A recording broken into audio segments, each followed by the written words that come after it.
গোলমালের bike যেটা থেকে inspired সেই সাইকেলটা এটা।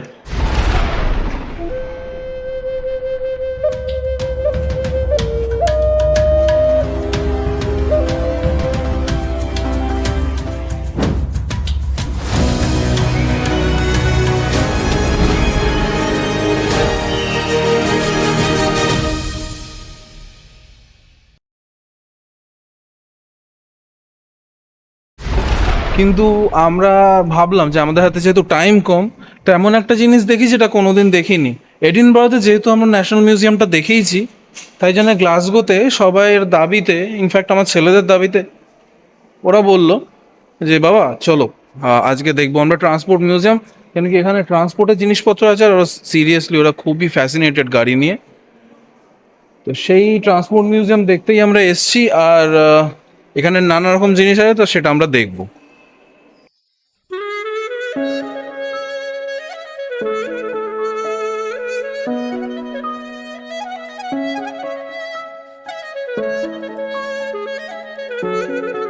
গ্লাসগোর রিভার ক্লাইডের ধারে দাঁড়িয়ে আছে এক আধুনিক বিস্ময়, রিভারসাইড মিউজিয়াম, যাকে সবাই চেনে গ্লাসগো ট্রান্সপোর্ট মিউজিয়াম নামে। 2011-এ খোলা এই মিউজিয়ামটি শুধু পরিবহনের ইতিহাস নয়, বরং গ্লাসগো শহরের শিল্প, বাণিজ্য আর মানুষের যাত্রার গল্পকে জীবন্ত করে তোলে। ভবনটি ডিজাইন করেছেন বিশ্ববিখ্যাত স্থপতি জাহা হাদিদ। তার তৈরি সেই ঢেউ তোলা ছাদের লাইন আজও গ্লাসগোর স্কাইলাইনের অন্যতম আকর্ষণ। ভবনটি দাঁড়িয়ে আছে সেই জায়গায় যেখানে একসময় A&J ইংলিশ শিপইয়ার্ড জাহাজ তৈরি করত। সবচেয়ে দারুণ অংশ হলো রিক্রিয়েটেড গ্লাসগো স্ট্রিটস, ভিক্টোরিয়ান যুগের দোকান, 1930-এর সিনেমা হল, 1950-এর পাব আর পুরনো টেনেমেন্ট বাড়িগুলো। এখানে হাঁটলে মনে হয় যেন সময় পিছিয়ে গেছে, আর আপনি সেই পুরনো গ্লাসগোর রাস্তায় দাঁড়িয়ে আছেন।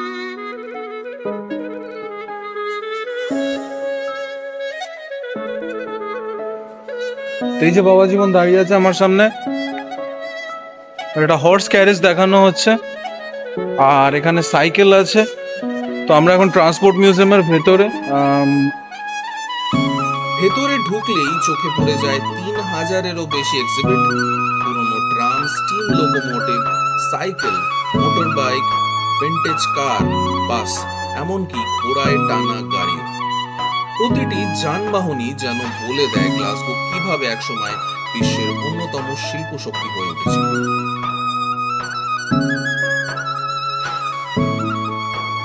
আর এখানে নানা ধরনের ট্রান্সপোর্ট রাখা আছে রাজরনের, যেটা খুব ভালো লাগে আমার ছেলেদের।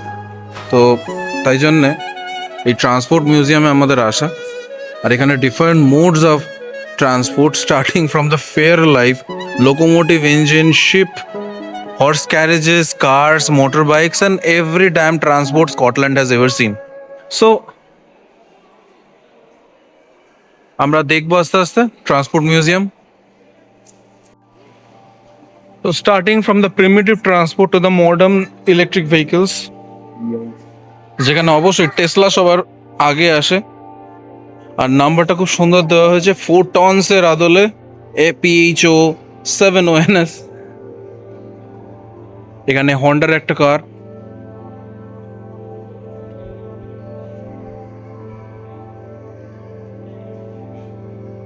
this is the car with the smallest and lightest 1 liter engine. Salman খানের সেই কিকের গাড়িটা মনে হয় স্কটল্যান্ড থেকে ইন্সপায়ার্ড ছিল।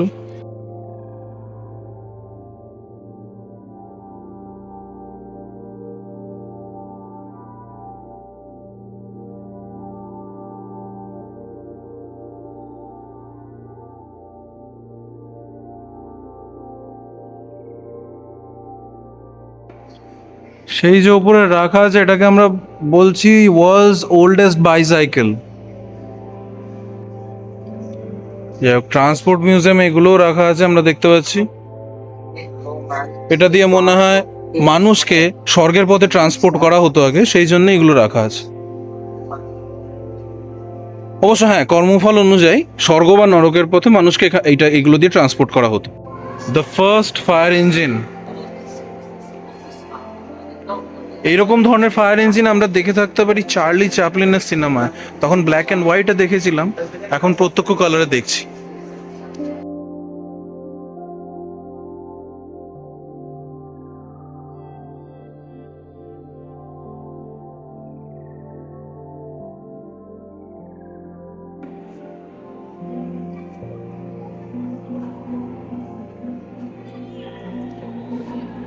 আগেকার দিনের আর্টিস্টদের ক্যারাভ্যান এটা, যেটা এখন আরো মডার্নাইজ হয়েছে, আর্টিস্টদের ভ্যানিটি ভ্যান।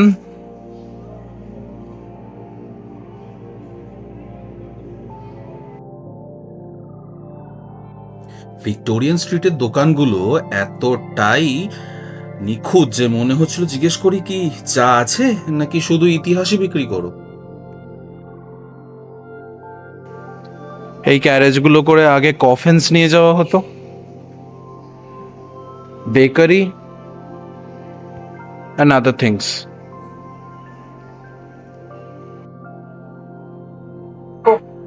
তখনকার পার্টি ড্রেস, মেয়েদের নানা ধরনের পার্টি ড্রেস, এগুলো পরে মেয়েরা পার্টিতে ট্রান্সপোর্ট হয়ে যেত। তারপর অনেক অনেক ছেলের মনকে ট্রান্সপোর্ট করে দিত।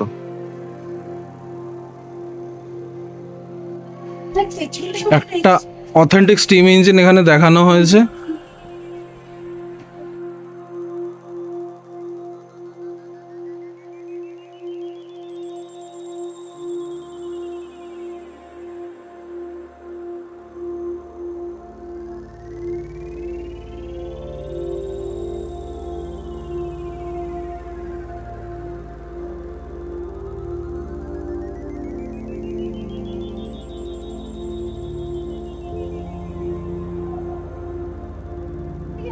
সবচেয়ে ভালো এটাই, নিজে একা আরামে আরামে যাবে।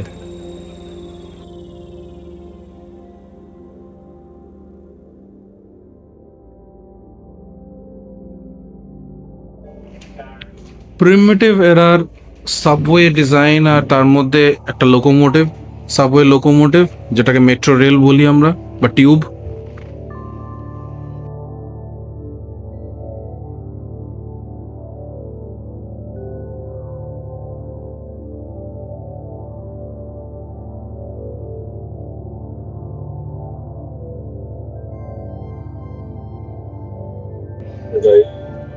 যেমন বলেছিলাম, প্রিমিটিভ এরা থেকে মডার্ন এরা এটা কভার করছে, তাই স্কেট বোর্ডসও রয়েছে,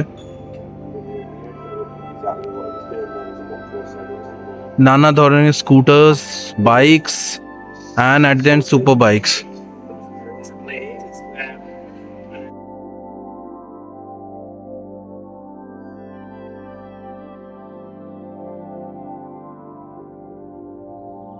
এখানে একটা ট্রাম এত পুরনো যে নাকি প্রথম চালু হওয়ার দিনে চালকই বলেছিলেন এটা চলবে তো, আর ট্রাম বলেছিল দেখি চেষ্টা করি।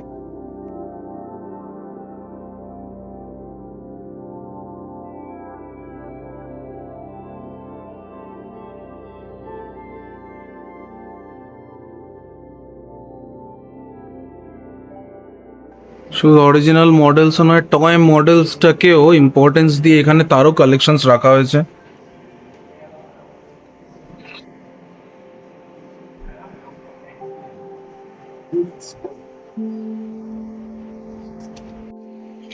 ইনডিড একটা ইম্পর্টেন্ট মোড অফ ট্রান্সপোর্টেশন হচ্ছে প্যারাম্বুলেটার্স, যেটাকে এখানে ইম্পর্টেন্স দেওয়া হয়েছে because children are equally important. আর ছোট্টবেলায় একদম ছোট অবস্থায় যখন তারা হাঁটতে পারে না, তখন এটা তাদের ট্রান্সপোর্ট, তাই ট্রান্সপোর্ট মিউজিয়াম সেটাকেও ইম্পর্টেন্স দিচ্ছে। And those are the happy days, yes of course. এটা হলো বিখ্যাত QE2 জাহাজের খুব ডিটেইলড একটা মডেল।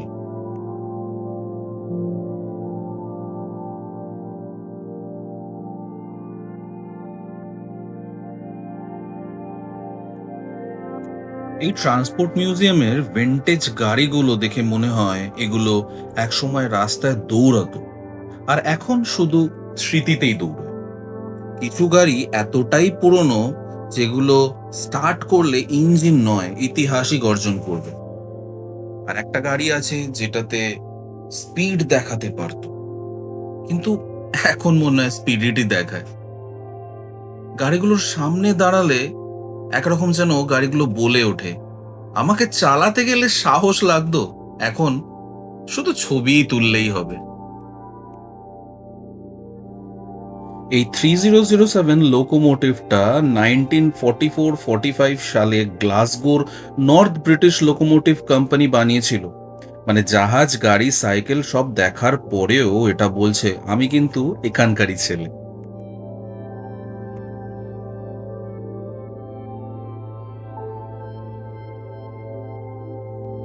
2013-এ এই জাদুঘরটি পেয়েছিল European museum of the year award, আর আজ এটি গ্লাসগোর সবচেয়ে জনপ্রিয় ফ্রি আকর্ষণগুলোর মধ্যে একটি। ভবনের ভেতরে আলো, খোলা জায়গা আর নদীর ধারের পরিবেশ সব মিলিয়ে রিভারসাইড মিউজিয়াম এক অনন্য অভিজ্ঞতা।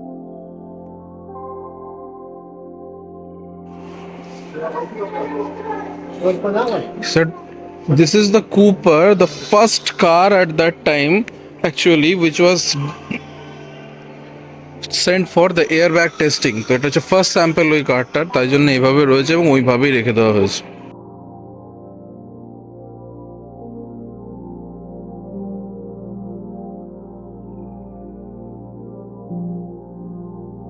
মিউজিয়ামের বাইরে দাঁড়িয়ে রয়েছে দ্য টল শিপ গ্লেনলি, একটি আসল ক্লাইড বিল্ড জাহাজ যা আজও জলের ওপর দাঁড়িয়ে আছে। দর্শনার্থীরা জাহাজে উঠে দেখতে পারেন এক সময়কার নাবিকদের জীবন। তো মিউজিয়ামের একদম এন্ডে যেটা আছে আমাদের জন্য সেটা হচ্ছে গ্লেনলি। এই শিপটা বলে 5 বার অল ওভার দ্য ওয়ার্ল্ড ঘুরেছে এবং প্রচুর ট্রাভেল করেছে। এখানে এটাকে বলা হয় দ্য টল শিপ। তো এর ভেতরেও আরেকটা আলাদা মিউজিয়াম আছে যেটা আমরা যাব না, বাট হ্যাঁ আমরা এই শিপটাকে একটু বাইরে থেকে দেখার চেষ্টা করব। টল শিপ গ্লেনলিতে উঠলে মনে হয় নাবিকরা তখন জিপিএস না থাকলেও অ্যাটিটিউড দিয়ে ঠিক পথ খুঁজেই নিত।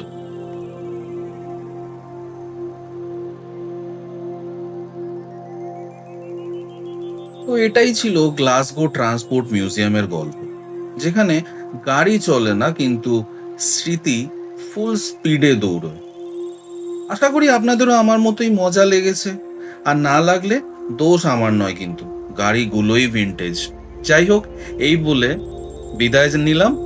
দেখতে থাকুন আমার channel wanderer shine, discover the world with me.